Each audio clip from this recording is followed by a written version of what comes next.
पैसे से पैसा बनाना सुनने में कितना अच्छा लगता है ना? पर सवाल ये है कि कुछ लोग आखिर ये कर कैसे लेते हैं, जबकि ज्यादातर लोगों की सैलरी महीना खत्म होने से पहले ही हवा हो जाती है। तो आज हम इसी सीक्रेट को समझने की कोशिश करेंगे। ये बात शायद बहुत से लोगों को अपनी कहानी जैसी लगेगी। सैलरी हाथ में आती तो है, पर मुट्ठी में बंद रेत की तरह होती है। पता ही नहीं चलता कि वो कब ईएमआई, घर के किराए और बिलों के बीच से फिसल जाती है। तो फिर असली जड़ क्या है? क्या हमारी सैलरी ही कम है, या फिर पैसे को लेकर हमारी आदतें ही ठीक नहीं हैं? यही वो सवाल है जो सब कुछ बदल सकता है। और देखिए, इसी सोच की वजह से अक्सर एक बहुत बड़ी फाइनेंशियल गलती हो जाती है। इसे बेहतर ढंग से समझने के लिए चलिए कहानी सुनते हैं। दुनिया के सबसे बड़े इन्वेस्टर्स में से एक वॉरेन बफे कहते हैं, अमीर बनने के लिए ज्यादा होशियार होना जरूरी नहीं है, जरूरी है ज्यादा डिसिप्लिन्ड होना। बस यही एक लाइन पूरी कहानी का सार है। तो चलिए मिलते हैं 3 दोस्तों से, साहिल, शुभम और योगेश। इनकी कहानी इसी बात को बिल्कुल साफ कर देगी।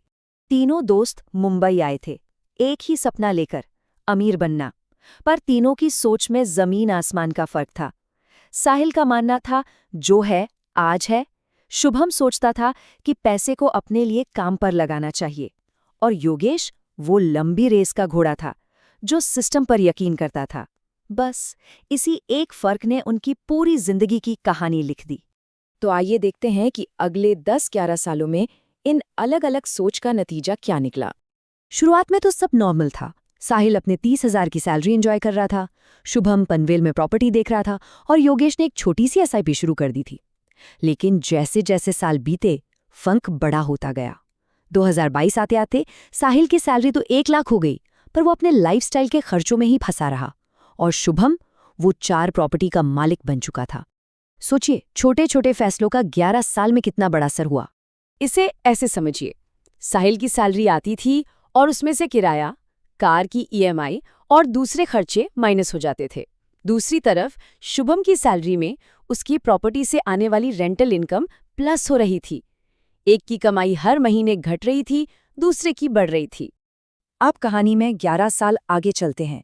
इतनी कड़ी मेहनत के बाद साहिल ने सोचा कि चलो अब अपने सपनों का घर खरीद ही लेते हैं। और 36 की उम्र में साहिल को पनवेल में एक परफेक्ट 3 BHK मिल भी गया, फुल्ली फर्निश्ड, बिल्कुल वैसा जैसा उसने और उसकी पत्नी ने हमेशा से सोचा था। कीमत पूरे 90 लाख रुपए। इसके लिए उसे 70 लाख का होम लोन लेना पड़ा, जिसकी ईएमआई करीब 58,000 रुपए महीना बन रही थी। ये वाकई एक बहुत बड़ी रकम थी। सब कुछ फाइनल हो गया। जब साहिल आखिरी पेपर्स पर साइन कर रहा था तो उसकी नज़र मकान के मालिक के नाम पर पड़ी, और यही कहानी में एक जबरदस्त ट्विस्ट आया। मकान का मालिक था शुभम। जी हाँ, उसका वही पुराना दोस्त। जिस घर को साहिल आज 90 लाख में खरीद रहा था, उसी घर को शुभम ने 11 साल पहले सिर्फ 18 लाख में खरीदा था। वॉरेन बफे की एक और बात यहाँ बिल्कुल फिट बैठती है। शुभम ने सोते हुए भी पैसा बनाने का तरीका ढूंढ लिया था। उसकी प्रॉपर्टी उसके लिए कमा रही थी, और साहिल वो अब अगले कई सालों तक उस घर की ईएमआई भरने के लिए काम करने वाला था। लेकिन रुकिए, कहानी अभी खत्म नहीं हुई। हमारा तीसरा दोस्त योगेश भी तो था। उसने क्या किया? उसने ना तो साहिल की तरह खुले हाथ से खर्च किया और ना ही शुभम की तरह रियल एस्टेट में बड़ा दांव खेला। उसका तरीका बिल्कुल अलग था, एक सिस्टम पर आधारित। योगेश ने एक सिंपल सिस्टम बनाया, 50-30-20 का बजट रूल फॉलो किया। मतलब 50% ज़रूरतों पर, 30% चाहतों पर और 20% सीधा इन्वेस्टमेंट में। उसने इंडेक्स फंड्स में छोटी छोटी एसआईपी शुरू की, शॉर्टकट नहीं तलाशे, और सबसे ज़रूरी, उसने कंपाउंडिंग के एक खास नियम को समझा।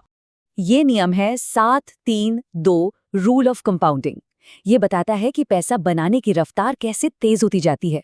हो सकता है पहली बड़ी रकम जमा करने में 7 साल लग जाए, लेकिन अगली उतनी ही रकम सिर्फ 3 साल में जमा हो जाएगी और उसके बाद वाली सिर्फ 2 साल में।